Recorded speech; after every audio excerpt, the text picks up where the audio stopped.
Hi hello అందరికి నమస్తే, welcome to our channel. నా పేరు రవీందర్. వైసీపీ కార్యకర్త వర్రా రవీందర్ రెడ్డికి సంబంధించి మరి కూటమి ప్రభుత్వం క్యాబినెట్లో మీటింగ్ పెట్టింది. మరి ఒక ప్రత్యేక విమానంలో ఆయన తీసుకొచ్చి అరెస్ట్ చేసిన సంగతి అందరికీ తెలిసిందే.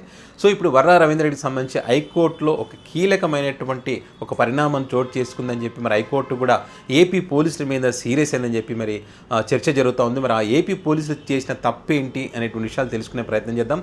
మనతో పాటు సుప్రీంకోర్టు న్యాయవాది నేరేల మాల్యాద్రి గారు ఉన్నారు, వారితో మాట్లాడదాం. ఈ వర్రా రవీందర్ రెడ్డి అనే అతి మీద కొన్ని కేసులు రిజిస్టర్ అవటం, ఈయన ఎక్కడున్నాడు అనేది ఒక అనుమానాస్పద పరిస్థితిలో ఉన్నప్పుడు ఆమె భార్య హైకోర్టుకి వెళ్ళి అప్రోచ్ అయ్యి, నా భర్తని పోలీస్ వాళ్ళు నిర్బంధించున్నారు, ఆయన కొడుతున్నారు, చంపేస్తారని భయపడుతున్నానని చెప్పి అడిగినప్పుడు పోలీస్ వాళ్ళు కోర్టుకు వచ్చి దానికి సమాధానంగా మేము ఆయన అరెస్ట్ చేయలేదు, ఆయన ఎక్కడున్నాడో మాకు తెలియదు అన్నట్టుగా చెప్పారు. అప్పుడు హైకోర్టు ఆదేశాలు జారీ చేసింది, ఈయన్ని తీసుకొచ్చి మా దగ్గర హాజరుపరచండి అని చెప్పి ఆర్డర్స్ ఇచ్చింది. ఇది 9వ తారీఖు నాడు జరిగింది. మేము అరెస్ట్ చేయలేదని చెప్పారు. నెక్స్ట్ తమ నిర్బంధంలో లేరు కాబట్టి మరి మేము దానికి సంబంధించి ఇంకేం చెప్పలేమన్నారు. అప్పుడు ఏమనిందంటే హైకోర్టు, ఈ వర్రా రవీందర్ రెడ్డి ఒకడు, సుబ్బారెడ్డి ఒకడు, ఉదయ భాస్కర్ రెడ్డి, వీళ్ళ ముగ్గురిని మా ముందు హాజరుపరచని చెప్పి 12వ తారీఖు వాయిదా వేసింది. 12వ తారీఖు ఆ వాయిదా వేసినప్పుడు వాళ్ళ భార్య వచ్చి, నా భర్తను కొట్టారండి పోలీసు వాళ్ళు, ఒంటిపై గాయాలు కూడా ఉన్నాయని చెప్పి విచారణలో చెప్పడం జరిగింది భార్య. అఫిడవిట్ రూపంలో ముందు ఉంచండి, ఈ విషయాలన్నీ చెప్పండి అని రవీందర్ రెడ్డి అనే న్యాయవాదికి ధర్మాసనం ఆదేశాలు జారీ చేసింది. మళ్ళా ఇది మొన్న సోమవారం నాడు విచారణకు వచ్చినప్పుడు టి నిరంజన్ రెడ్డి అని చెప్పి ఈ వర్రా రవీందర్ రెడ్డి తాలూకు వకీల్ గారు ఆయన ఏమన్నాడంటే, పూర్తి వివరాలతో మేము అఫిడవిట్ దాఖలు చేశామండి, అతను ఇల్లీగల్గా వాళ్ళు డీటైన్ చేశారు, టార్చర్ చేశారు కాబట్టి సంబంధిత కోర్టు ముందు హాజరుపరిచే విధంగా మీరు ఆర్డర్స్ ఇవ్వాలి అని అంటే, అప్పుడు హైకోర్టు వాళ్ళు మా ముందు హాజరుపరచండి అని చెప్పి, మేము ఆల్రెడీ ఆర్డర్స్ ఇచ్చాం కదా, రూల్ ఆఫ్ లా అంటే పోలీసుకి ఎందుకు గౌరవం లేదు, ఎందుకు మా ముందు హాజరుపరచలేదు, మీరు ఇంకెక్కడో ఇంకో కేసులో ఆయన ఇన్వాల్వ్ అయ్యాడని ఆ కేసులో తీసుకుపోయి అక్కడ హాజరు ఎందుకు పరిచారు, ఇక్కడ ఎందుకు పరచలేదని చెప్పేసి హైకోర్టు ఆర్డర్ని ఉల్లంఘించినట్టే అని చెప్పేసి చెప్పడం జరిగింది. ఇంకో విషయం ఏంటంటే, 48 గంటలకు మించి అక్రమంగా నిర్బంధించడం ద్వారా పోలీసులు రాజ్యాంగం ప్రసాదించిన హక్కులను ఉల్లంఘించారని చెప్పి అదొక అలిగేషన్. ఒకటి హైకోర్టులో హాజరుపరచలేదని, ఒకటి వేరే కోర్టులో హాజరుపరిచారు, అలా ఎందుకు చేశారనేది కోర్టు ఆర్డర్స్ ధిక్కారం అనేది. రెండోది 48 అవర్స్ అరెస్ట్ తర్వాత టైం తీసుకొని మీరు చేశారు అని చెప్పేసి మరి ఒక అలిగేషన్ వచ్చింది. దీనికి సంబంధించి వాళ్ళ నిరంజన్ రెడ్డి గారు, ఇలా కనుక వీళ్ళు వదిలేస్తే 100 మందిని అరెస్ట్ చేసి పట్టుకొని కొట్టి ప్రతిపక్ష నేతల పేర్లు చెప్పండి అని చెప్పి, అర్థమైందా, ఇబ్బంది పెడతారు.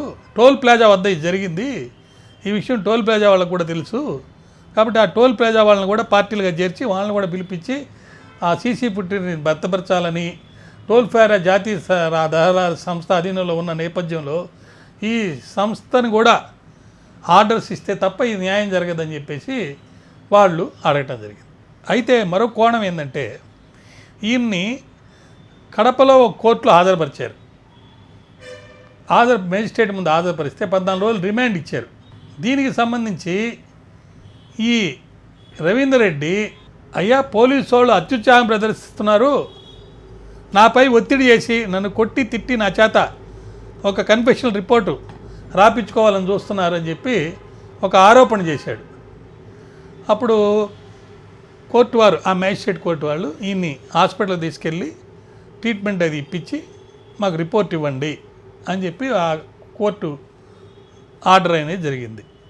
ఇక్కడ ఇంకో విషయం ఏంటంటే, ఇతను ఎవరో కాదు, ఇతను అవినాష్ రెడ్డి పార్లమెంట్ సభ్యుడు కడపకి, ఆయన యొక్క వ్యక్తిగత సహాయకుడు బి రాఘవరెడ్డి ద్వారా ఈ రవీంద్రారెడ్డి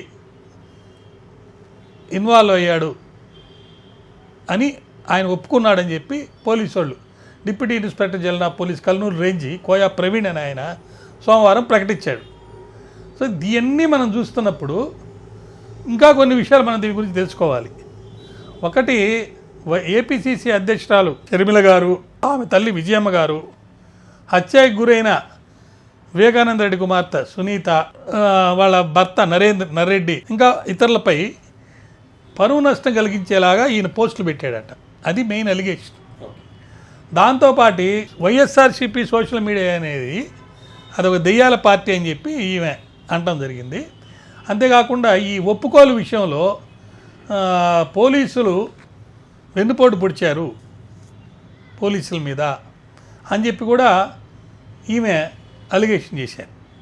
సో ఈ నేపథ్యంలో సోషల్ మీడియా వినియోగదారులకి సంబంధించి, సోషల్ మీడియా వాళ్ళకి సంబంధించి కోర్టు వారు ఇచ్చిన ఉత్తర్వులను చూపిస్తూ సూపరింటెండెంట్ కడప వర్సెస్ విద్యాసాగర్ నాయుడు అనే కేసులో చెప్పినటువంటి విషయాల్ని అందరూ చర్చించుకుంటున్నారు.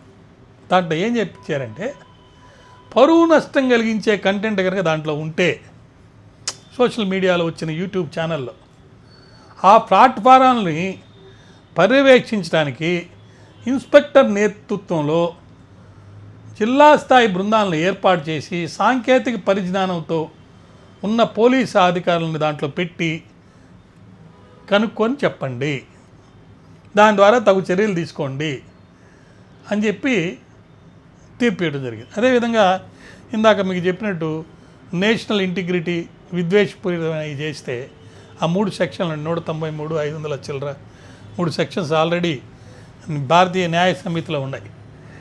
వీళ్ళు వ్యక్తిగత హననం చేస్తున్నారా, లేకపోతే జాతీయ భద్రతకు సంబంధించి వాళ్ళు మాట్లాడే మాటల వల్ల ఏమైనా ఇబ్బంది ఉందనేది చూసి తగు చర్యలు తీసుకునే అవకాశం.